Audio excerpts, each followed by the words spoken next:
नमस्ते। Divine journey में आप सभी का स्वागत है। आज के रामायण का प्रसंग है राम और परशुराम प्रसंग।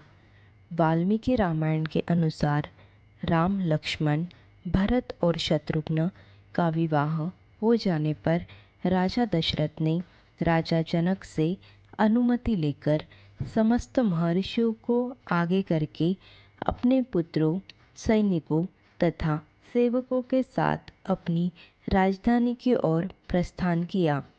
प्रस्थान के कुछ समय के बाद ही क्षत्रिय राजाओं का मान मर्दन करने वाले, बड़ी बड़ी जटाएं धारण करने वाले, कैलाश के समान दुर्जयी, अत्यंत तेजोमय, भृगु कुलनंदन, जमदग्नि कुमार परशुराम सामने से आते दिखाई दिए। राजा दशरथ के साथ विराजमान उन ऋषियों ने उनका स्वागत सत्कार किया। परशुराम ने राम से कहा कि उनके द्वारा तोड़े गए शिव धनुष का उन्हें पता चल गया है।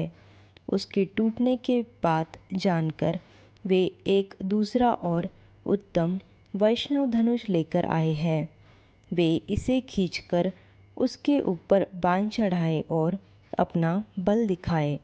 इसके साथ ही उन्होंने कहा, इस धनुष को चढ़ाने में तुम्हारा बल कैसा है, ये देखकर मैं ऐसा द्वंद्व युद्ध करूँगा जो तुम्हारे पराक्रम के लिए स्पृहणीय होगा।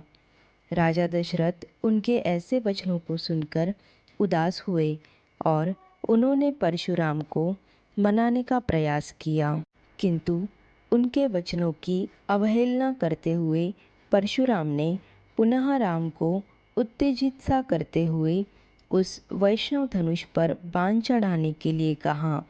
उसकी ऐसी बातें को सुनकर राम मौन न रह सके। कुपित होकर राम ने उनके हाथ से वो उत्तम धनुष और बाण लेने के साथ साथ अपनी वैष्णवी शक्ति को भी वापस ले लिया। उस धनुष की प्रत्यंचा पर बाण रखकर यही कहा, आप ब्राह्मण होने के कारण मेरे पूज्य है तथा विश्वामित्र के साथ भी आपका संबंध है। इन सब कारणों से मैं इस प्राण संहारक बाण को आपके शरीर पर नहीं छोड़ सकता। उसी समय परशुराम का वैष्णवी तेज राम में मिल गया और राम के द्वारा बाण के छोड़े जाने पर उस बाण ने परशुराम के द्वारा उपार्जित किए गए सभी पुण्य लोकों को नष्ट कर दिया। तत्पश्चात परशुराम महेंद्र पर्वत पर चले गए। उनके चले जाने पर राम ने शांतचित्त होकर वो अपार शक्तिशाली वैष्णव धनुष वरुण के हाथ में दे दिया। उसके बाद वशिष्ठ आदि ऋषियों को प्रणाम कर राम ने अपने पिता राजा दशरथ तथा अपनी सेनाओं के साथ अयोध्या की ओर प्रस्थान किया। आशा करते हैं वीडियो आपको पसंद आया होगा। वीडियो को लाइक, शेयर और सब्सक्राइब करके कमेंट ज़रूर करिएगा।